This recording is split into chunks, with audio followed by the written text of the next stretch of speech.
वज़ीर खजाना मुस्ताफी होने के बाद प्रेस कॉन्फ्रेंस कर रहे हैं। कहना उनका ये है कि बेहतर समझा खुद आकर वजाहत करूं और सवालात के जवाब दूं। यार मैं 14 घंटे काम कर रहा हूं, मैं इसलिए इधर आया था कि अगर मैं कोई कंट्रीब्यूट कर सकता हूं पाकिस्तान की मईशत के लिए, पाकिस्तान के लिए उमूमी तौर पे अगर कोई कंट्रीब्यूशन करता तो मैं इसलिए आया था। मैं तो कोई साजिशों का हिस्सा बनने के लिए नहीं आया था। अगर कोई कर रहा है तो जरूर करे। तो सच्ची बात है, मैं आपसे कोई बात छुपा के नहीं कह रहा। सच्ची बात है कि मुझे नहीं पता कि कोई साजिश हुई है कि नहीं हुई है। मेरा जो कप्तान है उसने मुझसे कहा कि जी मैं आपको इस रोल के अंदर देखना चाहता हूं। मेरे ख्याल में वो मुनासिब नहीं था, मैंने उनसे इजाजत ले ली है। सपोर्ट हम इंशाल्लाह करते रहेंगे। जी मैं था बेसिकली जो है वो आप कह रहे हैं कि कोई इसका लेकिन एक क्रिटिसिज्म जो शुरू से आ रहा था, क्योंकि मुख्तलिफ इकोनॉमिस्ट भी और आपके जहांगीर तरीन साहब ने भी किया कि उन्होंने कहा कि IMF के प्रोग्राम में जल्दी चले जाना चाहिए। सही। तो क्या आप समझते हैं कि आपने ठीक फैसला किया, इसको डिले करके, या उन लोगों की बात ठीक है? प्रॉब्लम कहाँ हुई?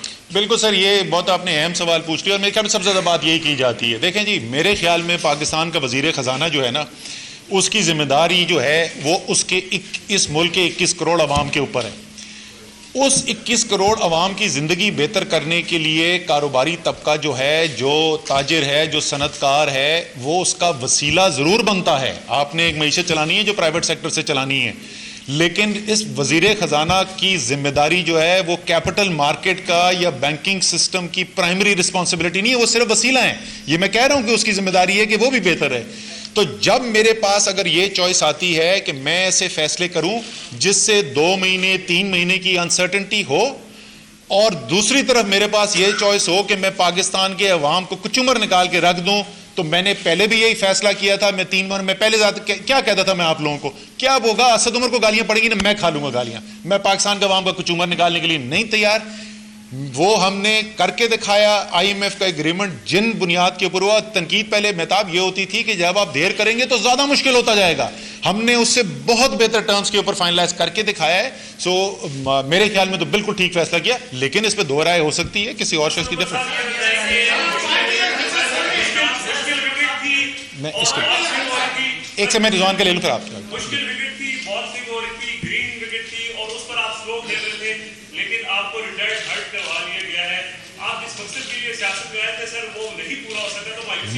ना सवाल ही बात नहीं। ये तुमने कैसे कहा कि जिस मकसद के लिए सियासत में आए थे नहीं पूरा हो सकता? मैं आज भी यकीन रखता हूं इंशाअल्लाह ताला नया पाकिस्तान बनेगा। मैं आज भी यकीन करता हूं इमरान खान लीड करेगा इस नए पाकिस्तान को बनने के लिए। मैंने तो कोई नहीं शर्त लगाई थी कि मुझे वजीर बनाओगे तो फिर मैं सपोर्ट करूंगा। मैं पहले भी हाजिर था, मैं आज भी हाजिर हूं। जिस वक्त मैंने नौकरी छोड़ी थी ना रिजवान, तो उस वक्त तहरीके इंसाफ पार्लियामेंट में ही नहीं थी, ठीक है ना, ऑपोजिशन तो दूर की बात। मैंने पहला इलेक्शन 2013 का इलेक्शन लड़वाया, मैंने टिकट नहीं मांगा, मैं तो कैंपेन चला रहा था। तो मेरी ये जो नए पाकिस्तान बनाने की ख्वाहिश और जो मेरी खिदमात हाजिर थी बेहतर पाकिस्तान के लिए, वो कुर्सी पे मुनसर नहीं थी।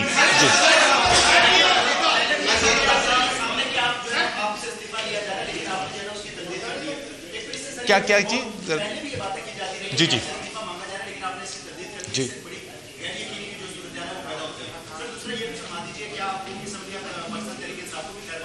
नहीं जी, मैं बिल्कुल पहले दूसरे सवाल का जवाब दे दूं। मैं बिल्कुल भी तहरीक इंसाफ को खैरबाद नहीं कर रहा। मैंने जैसे पहले कहा था, मेरा आज भी यकीन है इंशाअल्लाह ताला इमरान खान नया पाकिस्तान बनाने में कामयाब होंगे। लेकिन आपने जो कह रही तरदीद जी जी बिल्कुल, मेरे से उस वक्त कोई ऐसी बात नहीं हुई थी। मेरे से ये बात पहली दफा कल रात को हुई है।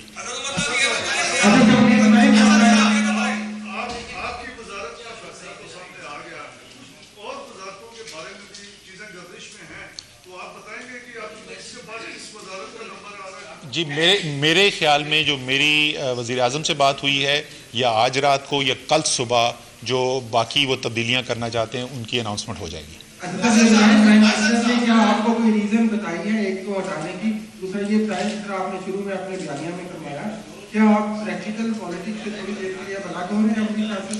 नहीं सर, मैं देखिए रीज़न तो बड़ी सादा है। रीज़न ये है कि इस वक्त हमारी जो सूरत हाल है मईशत की, वो एक मुश्किल वक्त से गुजर रहे हैं, और अपोजिशन जो है वो एक उसको बहाना भी बना रही है एक प्रेशर क्रिएट करने का। तो अगर एक फ्रेश टीम आएगी और वो फ्रेश टीम आके काम करेगी तो हो सकता है बेहतरी भी नजर आए और ना भी नजर आए, तो कम से कम उनको टाइम तो थोड़ा आपको देना पड़ेगा ना। जी जी, दूसरी जी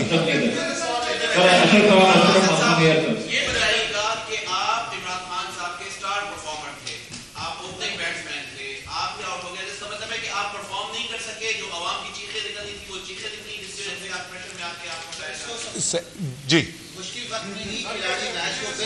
सर, मैं नहीं, मैं छोड़ के बिल्कुल भी नहीं जा रहा। मैं इधर ही हूँ। जो आपका सवाल था, देखें, जाहिर है वजीर आज़म के जहन के अंदर इससे बेहतरी आ सकती है, इसीलिए वो ये करवा रहे हैं।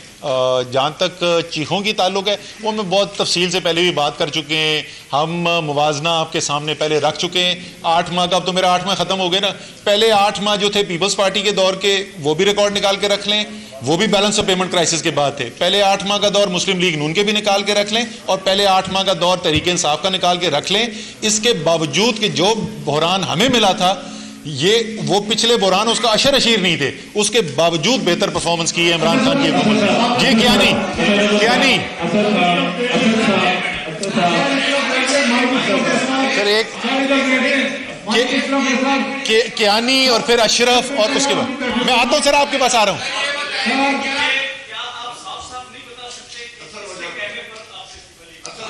सर मैं आपको देखें, ऑफ एयर भी मुझसे बात करेंगे। यहाँ पे बहुत कमरे में लोग बैठे हुए हैं जो मुझसे ऑफ एयर बात कर चुके हैं, मैं उनका नाम नहीं यहाँ लेना चाहता, और आज की बात नहीं है, इससे पहले करते रहे। उनमें से किसी बाद में पूछ लेना है कि यार असद उमर ने कोई शक का इजहार किया था, को किया था, मैं हर एक को ये जवाब देता रहा हूँ। मेरा ना उसमें कोई दिलचस्पी है, मेरी पावर पॉलिटिक्स में कोई इंटरेस्ट नहीं है। नहीं, मुझे जेन्युइनली पता नहीं है ये ज्यादा, और मैं हर एक को ये बोलता था, साफी आप है सर, ये तो सर आप बताएंगे। जी अशरफ साहब, आप जब भी इससे पोर्टफोलियो वापस लिया जाता है या उसको एलिगेट किया जाता है या किसी नाकामी पर सजा दिया जाता है, जब आपकी प्राइम मिनिस्टर से मुलाकात हुई, यकीनन उन्होंने कुछ जिक्र किया होगा जहाँ जहाँ फाइनेंस उसकी नाकाम है। दूसरा आपने रिफ्यूज किया एनर्जी मिनिस्ट्री लेने से, इट शोज कि आपने प्रोटेस्ट किए हैं, वरना every politician wants to be member of cabinet, आप कैबिनेट में जाने से इनकार कर रहे हैं एक मिनिस्टर छोड़ के, शोज के एक प्रोटेस्ट है। अशरफ, फिर आप मुझे जानते नहीं है ये आप उमूमी तौर पे शायद सही बात कर रहे होंगे। मैं खान साहब को याद दिला रहा था, वज़ीर आज़म को, कि जिस दिन मैंने ज्वाइन किया था, आखिर दिन जिस दिन मैंने फाइनली हाँ किया ना, तो उनकी बहन के घर हम बैठे हुए थे और मैंने वो कहा था कि अच्छा, मैंने कहा अच्छा जी कर लेते। वो पूछ रहे थे मैं कि चाहते क्या हैं, पट्टी चले, असद उमर पाकिस्तान तरीके इंसाफ से, हाँ। तो मैंने कहा अच्छा चले कर देते हैं। एक चीज़ याद रखना, मैं आपके लिए नहीं कर रहा, मैं पाकिस्तान के लिए कर रहा हूँ। उन्होंने कहा इसलिए तो मैं चाहता हूँ। मैंने कहा इसका मतलब समझ लें, मुझे आपके पास कुछ नहीं है देने के लिए जिसमें मुझे इंटरेस्ट हो, तो मैं आज़ाद ज़हन कहूँगा। सो ये कोई प्रोटेस्ट नहीं है मेरी, जैसे मैंने पहले कहा, मेरी कोई मशरूत नहीं थी इमरान खान को सपोर्ट मेरी कोई कैबिनेट पोजीशन से, और ना पहले थी ना आज है। आज भी इधर बैठ के मैं आपको बोल रहा हूँ कि इमरान खान इंशाल्लाह ताला नया पाकिस्तान का ख्वाब पूरा करेंगे। एक खातून है यार, उनकी सुन लें जी।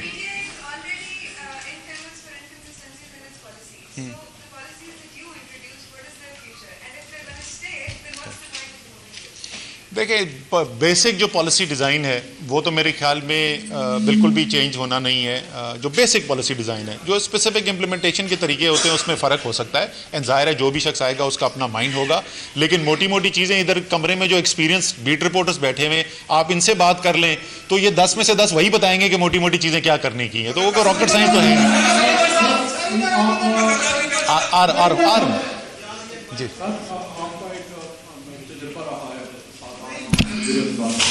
आप क्या आपकी सिफारिश होगी मनसब है, क्या एक साधारण अच्छी तरह चला सकता है या टेक्नोक्रेट? देखिए, दोनों के प्रोज एंड कॉन्स हैं। मेरे ख्याल में ज़ाहिर है टेक्नोक्रेट की प्रोफेशनल नॉलेज ज़्यादा होती है, उसमें उस सब्जेक्ट के ऊपर ज़्यादा महारत रखता है।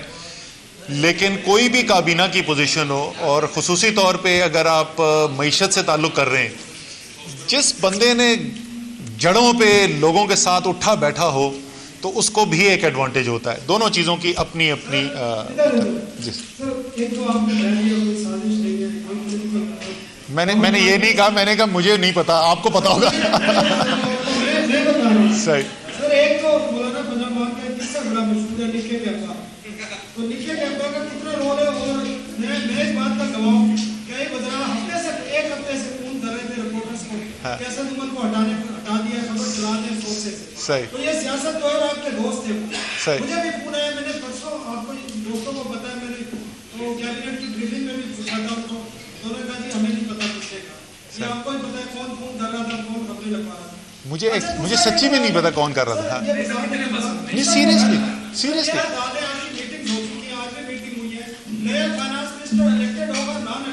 अच्छा, मैं जो आपको बोलूं ना कि मैं बता रहा हूं ना, आप में से बहुत सारे लोगों ने मुझसे बात की होगी।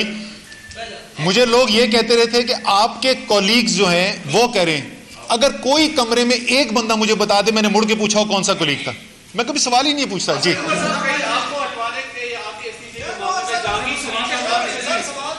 कौन, केड़ा सवाल सर? ये मेरे ख्याल में जी 2-3 उसके अंदर खुसूसियात होंगी।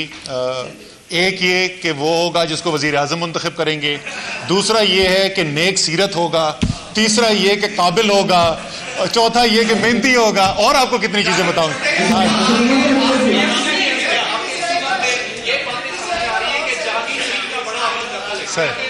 सर ये उनसे पूछे, मुझे तो नहीं पता। आखिरी सवाल सर, क्या नहीं बहुत शुक्रिया सर, आपने सबके सवाल किए, लेकिन एक आखिरी सवाल है, दिल पर हाथ रखकर से मुझे बता दें कि क्या पीटीआई में नॉन इलेक्टेबल्स पर ज्यादा हावी है? दिल पर हाथ रखिए, आंसर दीजिए। नहीं, ये मैंने बड़ा इल्जाम सुना है, बिल्कुल भी ऐसा नहीं है। बहुत सारे ऐसे लोग हैं जो इलेक्टेड हैं और बेतहाशा वजन रखते हैं, असर और रसूख रखते हैं, और ऐसे भी लोग हैं जो इलेक्टेड नहीं हैं और वो भी असर और रसूख रखते हैं। तो ऐसा नहीं है किसी 8 महीने में 8 महीने में गिनती कमजोर है आपकी। हाँ सही।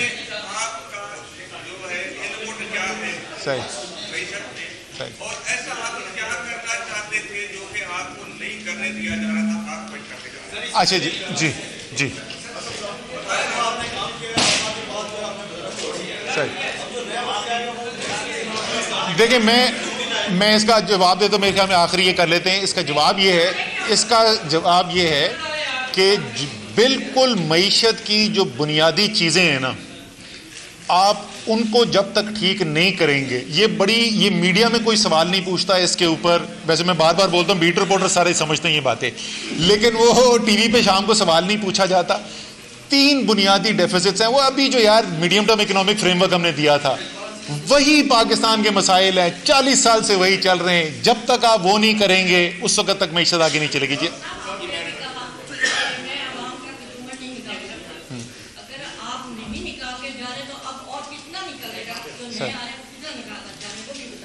सर, मैं ये नहीं कह रहा जो नए आने वाले, मैं तो कह रहा हूं कि मैं सुन लेना मेरी बात। मैंने क्यों कहा, इसलिए नहीं कि अभी निकलने वाला है, मैंने इसलिए कहा कि जो मुआहदा हमारे पास सामने रखा था, जिसको हमने साइन नहीं किया, उसमें और आज जो मुआहदा होने जा रहा है उसमें बहुत फर्क है।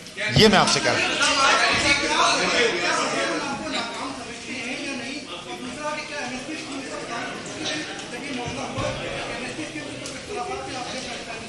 नहीं, एमनेस्टी स्कीम का इससे कोई ताल्लुक नहीं है, ये तो मैं आपको पक्का कह सकता हूँ।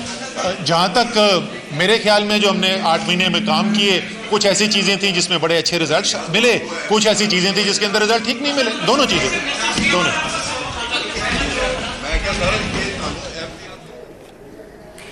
वजीर खजाना असद उमर प्रेस कॉन्फ्रेंस कर रहे थे। कहना उनका यही था कि मुझसे पहली दफा वजारत छोड़ने की बात कल रात को की गई।